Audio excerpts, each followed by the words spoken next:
And it's BBOR Black Box Online Radio, coming to you from West Virginia. BlackBoxNed88 on Instagram for the bonus podcast.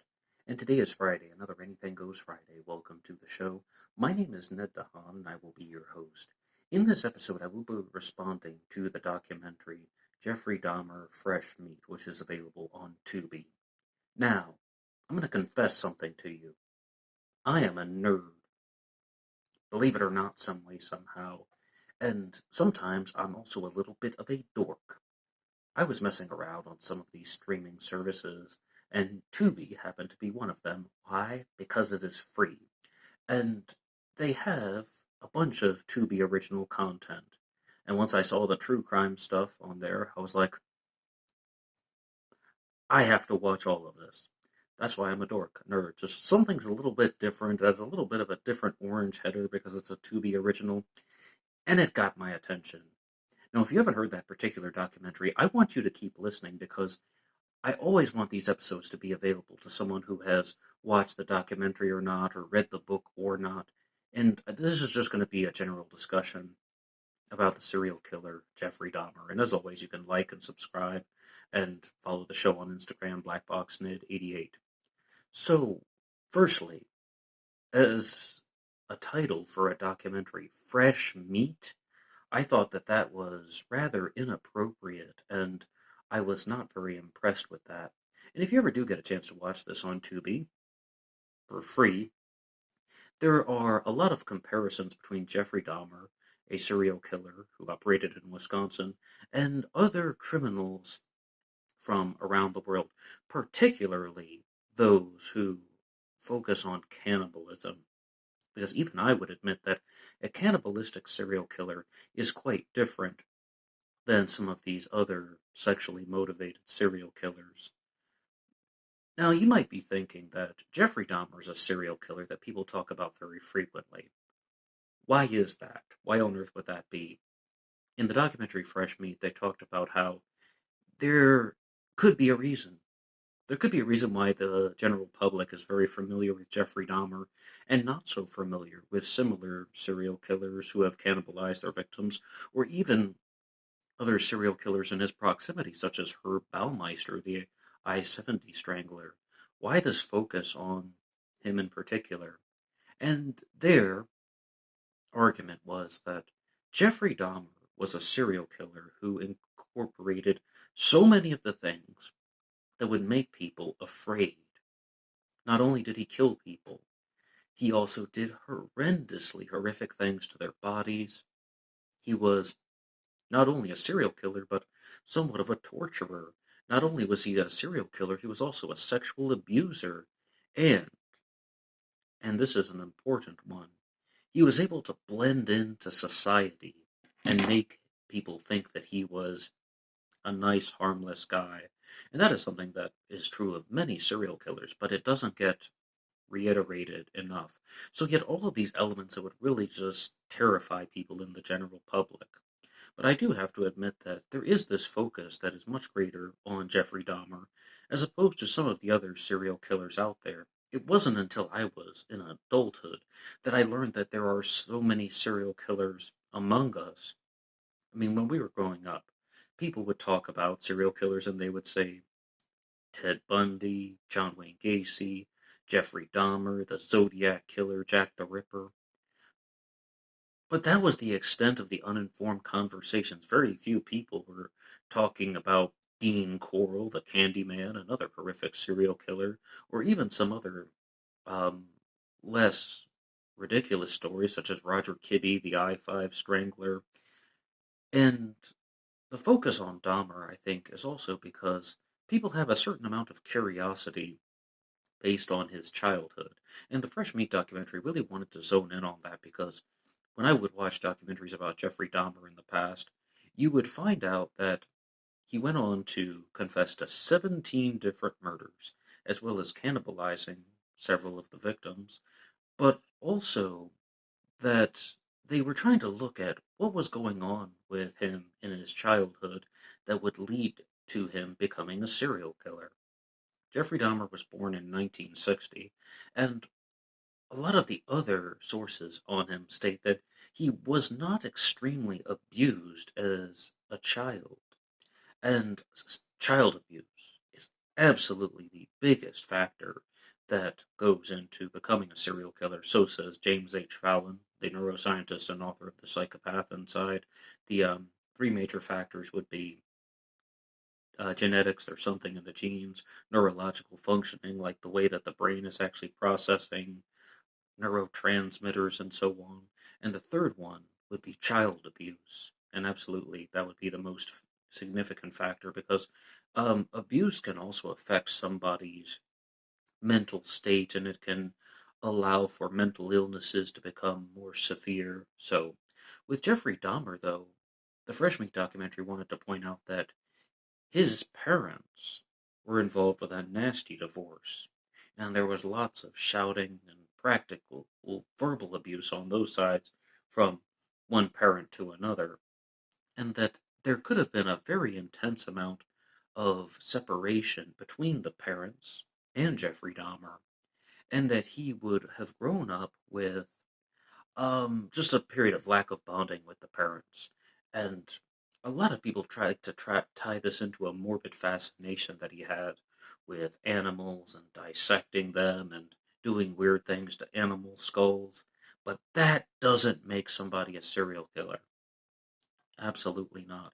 I mean, what is the real big deal that somebody had this fascination with taxidermy or anatomy or conducting necropsies? They're called autopsies on people, they're called necropsies on animals. That doesn't drive somebody to kill other people and cannibalize their bodies. Normally, that deals with not only child abuse and neurological functioning and genetics, but also the hierarchy of values. Someone goes on to become a serial killer because they've convinced themselves that their destructive actions are justified. And as a case in point, narcissists will often believe that there is a justification for their actions, even if they're illegal. And psychopaths and sociopaths will often not only believe that their actions are justified, but also they will enjoy them. And with Jeffrey Dahmer, though, the Fresh Meat documentary said all of that stuff, paraphrasing, and so that's my own original observations, but they added an additional layer. What would drive this man to murder 17 people and cannibalize their remains? One possibility was homosexuality. And no, not like in the contemporary sense. Growing up in the 1960s and 70s, he quickly learned that he was a homosexual and he was ashamed of feeling that way. And he didn't want people to know, and there was always this sense of guilt and that it wasn't something that he could have shared publicly. So he resorted to a very destructive mindset. But one point that I think the Fresh Meat documentary did very well, even though I don't like the title, is they focused in on loneliness. And they made a very persuasive case that Jeffrey Dahmer was somebody who was extremely lonely. He was not very good at social skills. We all knew that. But he didn't really have any strong friendships. And that led to him not only spending time by himself, but also contemplating destructive ways to handle the situation. And here's one point, though, that I did hear from previous documentaries that Jeffrey Dahmer wasn't so focused on being a serial killer as he was on connecting with the victims. And he said the reason why he killed them was because he didn't want them to leave him twisted, demented. Unraveling the thinking of a madman is not the most practical thing in the world, so I won't do that. But that's the focus, though. But to add in the element, though, of cannibalism, I've been saying this very frequently on Black Box Online Radio over the years that a cannibalistic serial killer is operating because of domination. Because it's one of the ways that they can truly take power and control over their victims to the point where they can literally eat from their body. It is a domineering tactic. It is a domination tactic. It is about having complete power and control over a victim, even to the point where they're just so defeated that they are now food. And I haven't exactly heard anybody else say things like that, but I invite you to go back and listen to some of my older podcasts about Jeffrey Dahmer. And if you'd like to support any of these efforts, you can go to buymeacoffee.com/blackboxnet88. There's a link to that in the description box. And you can make a contribution to help support the channel. And anybody who makes a contribution will get a shout out on Zodiac Mondays. Buymeacoffee.com/blackboxnet88. But the easiest way to find it, just click on the link down below. And every Monday is, of course, Zodiac Monday here on Black Box Online Radio, talking about the Zodiac Killer. When I saw the first documentary on Jeffrey Dahmer years ago, they were talking about his home, his apartment in Milwaukee, and all the things that he did with the remains of his victims. Cutting off their body parts, cooking them on the stove, and there was this particular detail about mummified hands in the cooking pot, and I just thought, ugh, it was sickening.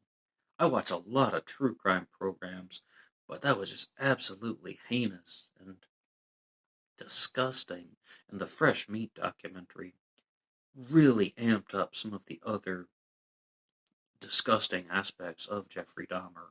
But one thing that his neighbors did report was that over time, during his reign of terror, the smell from his apartment would grow and grow and grow, and it would just be worse and worse. And he said that the meat spoiled in his freezer, which may have been true, as terrible as it is to think about that. However, you have to wonder about the planning process of this individual, because I'm reminded of another story of a murderer named Ira Einhorn, who was the unicorn killer. And he wasn't a serial killer, but he was convicted for the murder of his girlfriend Holly Maddox.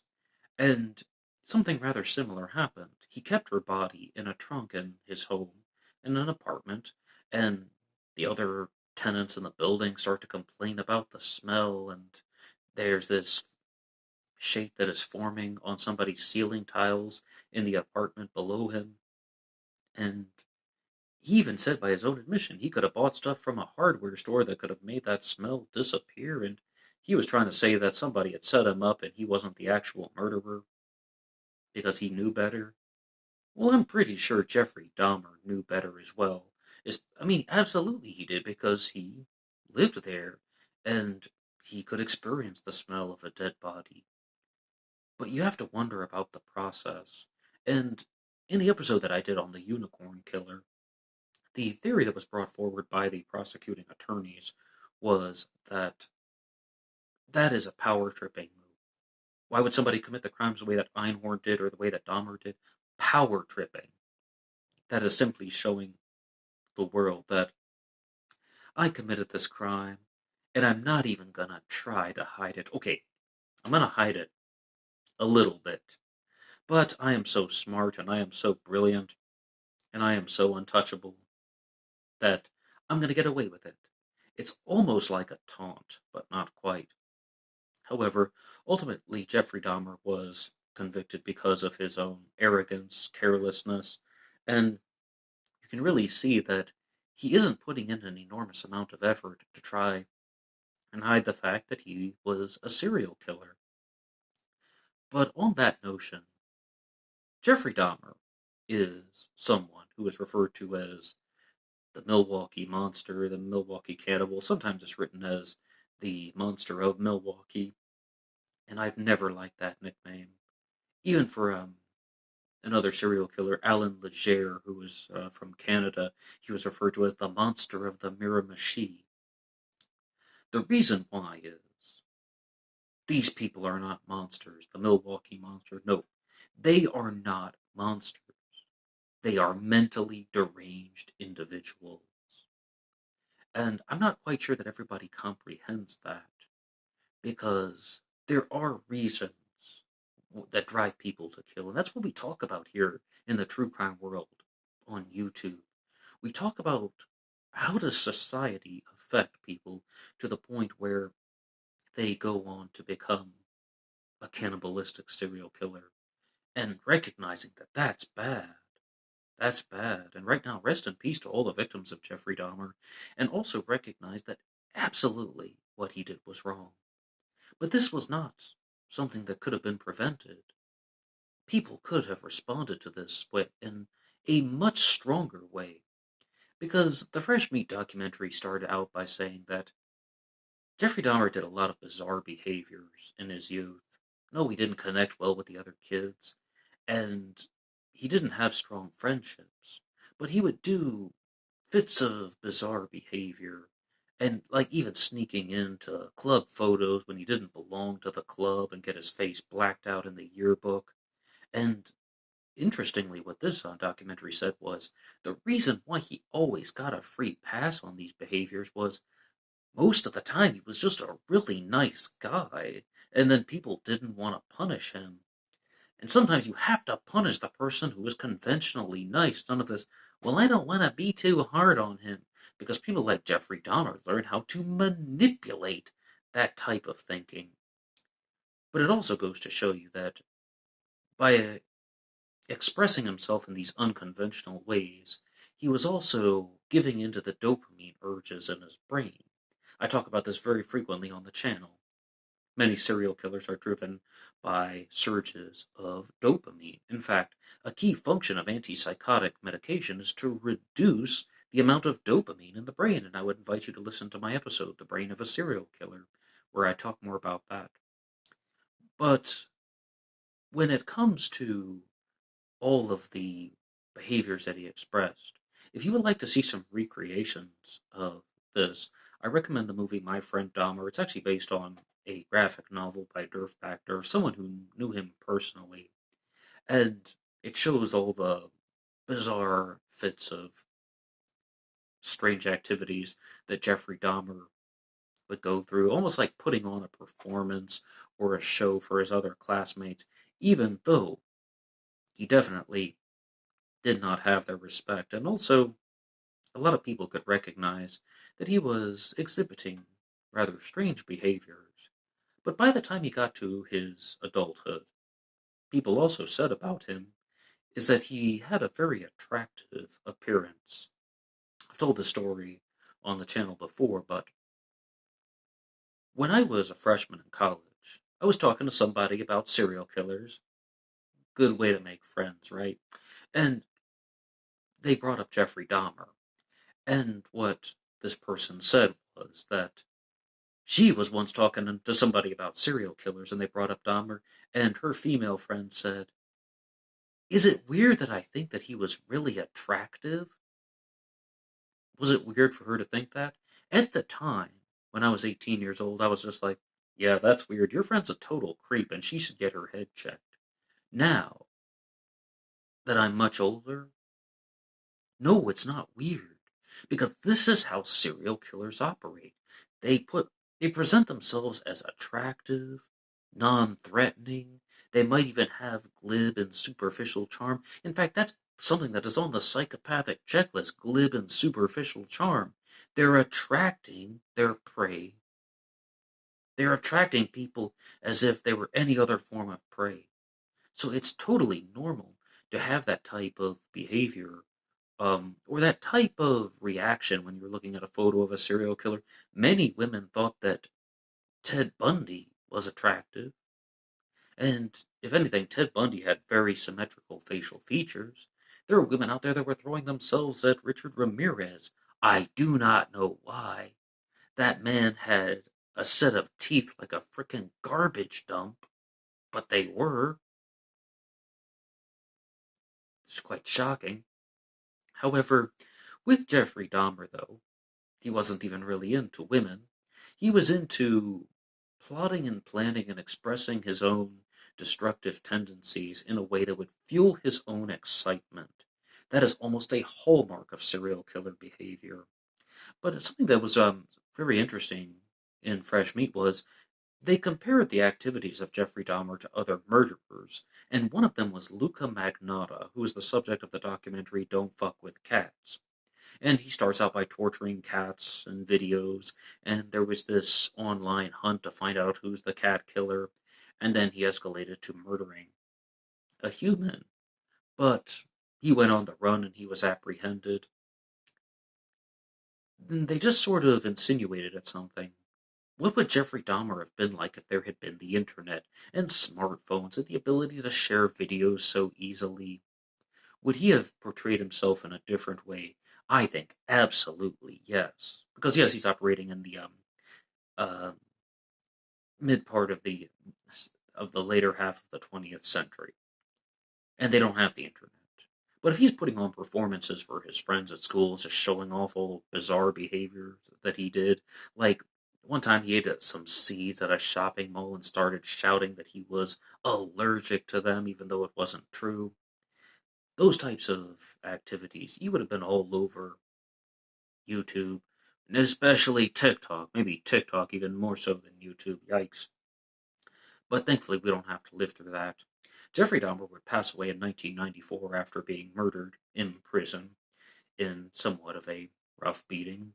But some people think that the justice system did not do its job because they wanted to see him spend the rest of his life behind bars for an extended period of time, not to have such a short sentence, even though he was beaten and murdered.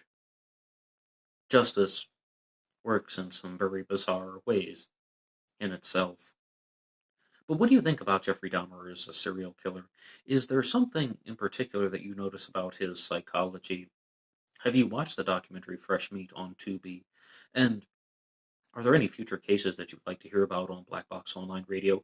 Anything Goes Friday, where any subject is fair game. You can always put your ideas in the comments section down below. And you can also share just stuff about your fascination with true crime. What makes you want to learn more about the true crime world? Is it what I said about how recognizing that there are genuine problems in the way a society functions that creates these types of tragedies? Or are you just simply more in it for the morbid curiosity? Or is it feeling empathy for the victims? Or is it just trying to solve an unsolved murder mystery like a puzzle piece? All answers are welcome. Maybe your response will be shared in a future episode. One more time, my name is Ned DeHaan. Thank you so much for listening to this episode, and I will see you over on Instagram for the bonus podcast. Until next time.